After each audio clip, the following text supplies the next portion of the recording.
ભક્ત પ્રહલાદનું જ્યારે આલિંગન કરે છે ત્યારે પરમામ માપ નિવૃત્તિમ સુખદેવ ગોસ્વામી કહે છે કે હે પરીક્ષિત, જ્યારે પ્રહલાદ મહારાજને ખોળામાં બેસાડ્યા અને એનું માથું સૂંઘે છે અને એને ચુંબન કરે છે અને કહે છે કે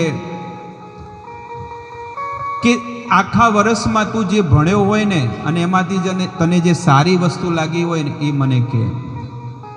અને હિરણ્યકશિપુના આંખમાંથી આંસુ આવી ગયા અને પ્રેમના આંસુથી એને ભીંજવી નાખ્યા. અહીંયા બહાર પાથર્યું હોય તો સારું, તો બધા નજીક બેસે. આજે તો ક્યાં વરસાદ છે, થોડાક નજીક બેસે તો બધા બહાર જે ખુરશીવાળા ભાઈઓ બેઠે અહીંયા તુલસીજી પાસે આવીને બેસે તો સારું. બને એટલા ભગવાનથી નજીક આવવું જોઈએ.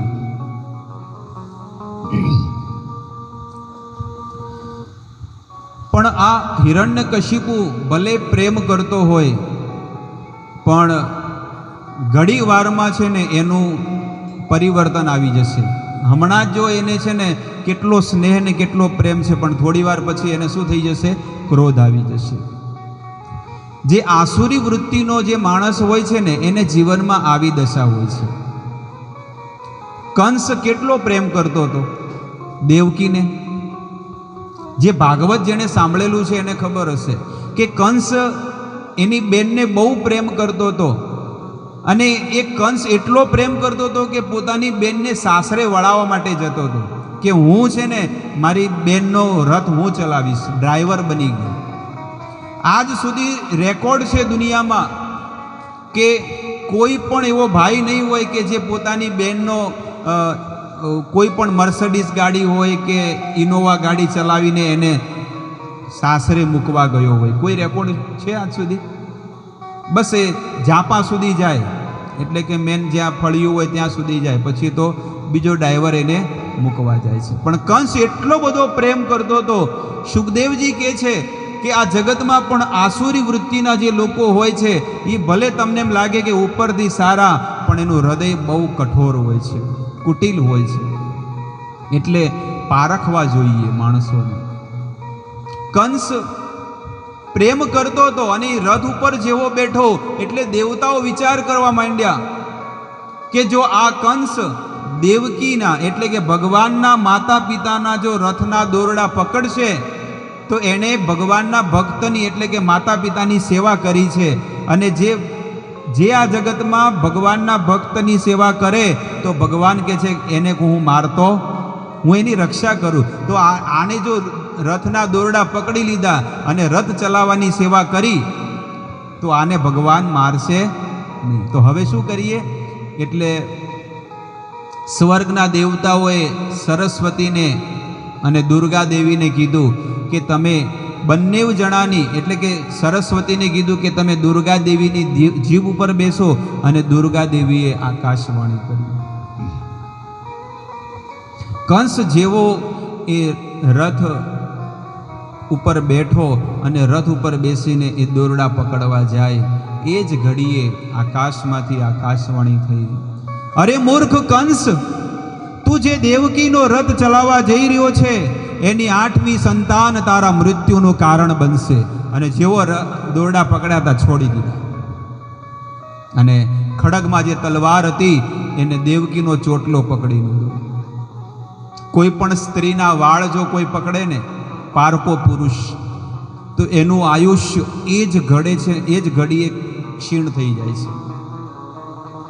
કોઈ પણ પારકી સ્ત્રીના વાળ જો કોઈ પકડે ને, વાળ આવી રીતે ઝઘડા થાય તો ઘણા લોકો નથી કરતા, આમ હલાવી નાખ્યા નામ, પણ એને ક્યાં ખબર છે કે મારું જીવનમાં કેટલું અનર્થ થઈ રહ્યું છે, હું જીવનમાં બરબાદ થઈ જવાનો છું.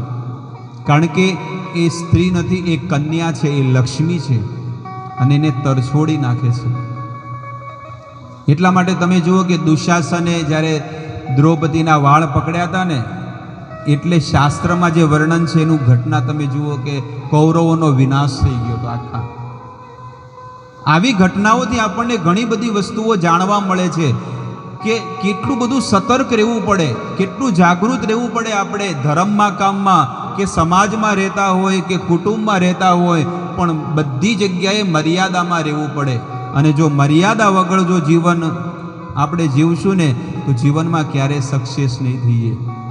એટલે ભગવાનને એ જ પ્રાર્થના કરવી જોઈએ કે ભગવાન મારે બીજું કાંઈ જોઈતું નથી, બસ મને સારા વિચાર અને સારી બુદ્ધિ આપજો કે આ કાયાથી હું સારું કર્મ કરું, મારાથી કંઈક સારું કર્મ થાય. સારું કર્મ એ જ છે કે ભગવાનના ગુણો બધાને સંભળાવવાના. ભલે કોઈ આવી ન શકતું હોય પણ એને ઘરે બેસીને પણ કહેવું જોઈએ કે ગઈકાલે અમે કથામાં ગયા હતા તો કથામાં અમને કેટલું સારું સારું જાણવા મળ્યું. અને એ જ્યારે આવું સાંભળશે તો એની પણ ઈચ્છા થાય કે ઠીક છે, હું પણ કાલે આવીશ અને ભગવાનની કથા હું પણ શ્રવણ કરીશ. એ કંસ તરત જ દેવકીનો વાળ પકડાય, એનો ચોટલો પકડીને એને મારવા જાય છે. પણ વસુદેવજીએ શામ દામ દંડ અને ભેદ એવી નીતિ છે અને એ નીતિથી એમને સમજાવે છે. આવી રીતે પ્રહલાદ મહારાજને પણ માથું સૂંઘે છે અને એના વાળ આખા ભીંજવી નાખે, આખું શરીર, એટલો પ્રેમ કરે છે. હિરણ્યકશિપુ ઉવાચ કે છે કે હિરણ્યકશિપુ કે છે પ્રહલાદાન અચ્યુતામ તાત સ્વધિતમ કિંચિત ઉત્તમ કાલે નેતાવ આયુષ્મન યદિ શિક્ષત ગુરોર ભવાન. યદિ શિક્ષેર ગુરો ભવાન.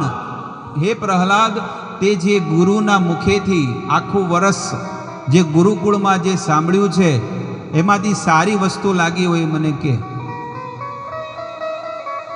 પ્રહલાદ મહારાજ તો સૌથી પહેલા પગે પડે છે, પ્રણામ કરે છે. અસુર હતો, રાક્ષસ હતો, તો પણ પ્રહલાદ મહારાજ શું કરે છે? પગે પડે છે.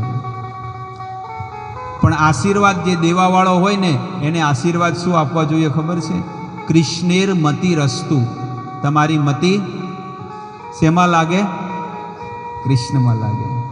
પણ એને શું આશીર્વાદ આપ્યા? ભોગેર મતિ રસ્તુ. તમારી મતિ પ્રહલાદ શેમાં લાગે? ભોગોમાં લાગે. કોઈ પણ સાચો સંત હોય ને એ ક્યારે એમ નહીં કે તમે ધનવાન બની જાઓ ને તમારી ઘણા લોકો કે આશીર્વાદ આપો, છોકરો ભણી ભણીને આગળ વધે કે છોકરાને લગ્ન નહીં થાય. પણ સાચો ભક્ત હોય ને એ કે છે કૃષ્ણેર મતિ રસ્તુ. તમારો પરિવારની, સંતાનની જે પણ વસ્તુ, જે પણ વ્યક્તિ છે એની મતિ ભગવાનમાં લાગે. જેની મતિ ભગવાનમાં લાગે એને બધું મળી જાય, પછી એને કાંઈ નાની નાની વસ્તુ પ્રાપ્ત કરવાની જરૂર રહેતી નથી. તો આવી રીતે પુત્ર અને પરિવારની અંદર હિરણ્યકશિપુ બહુ આસક્ત હતો. પણ આ દીકરો જ્યારે ગુરુકુળમાં જે ભણીને આવ્યો અને એ શબ્દ જ્યારે કહે ને એના પગ નીચેથી જમીન હલી ગઈ કે શું શીખ્યો છે. એટલે પ્રહલાદ મહારાજ કે જે પહેલાં જે કીધું હતું ઓછું હતું. ગયા વર્ષે તો કીધું હતું કે ભાઈ ભગવાનમાં મતિ લગાડ્યું, આજે એ જ કહું છું. ત્યારે પ્રહલાદ મહારાજ કે છે શ્રવણમ કીર્તનમ વિષ્ણુ સ્મરણમ પાદ સેવનમ અર્ચનમ વંદનમ દાસ્યમ સખ્યમ આત્મનિવેદનમ. શ્રવણમ કીર્તનમ વિષ્ણુ સ્મરણમ અર્ચનમ વંદનમ પાદ સેવનમ અર્ચનમ વંદનમ દાસ્યમ સાખ્યમ આત્મનિવેદનમ. કે છે ભક્તિ 9 પ્રકારની ભક્તિ છે અને આ 9દા ભક્તિના 9 આચાર્યો થઈ ગયા છે. સૌથી પહેલા શ્રવણ ભક્તિ. જે માણસ, જે જીવાત્મા શ્રવણ કરે છે ભગવાનની કથા, એને ભગવાન જલ્દી મળે છે. એટલા માટે સૌથી પહેલું પગથિયું કયું છે?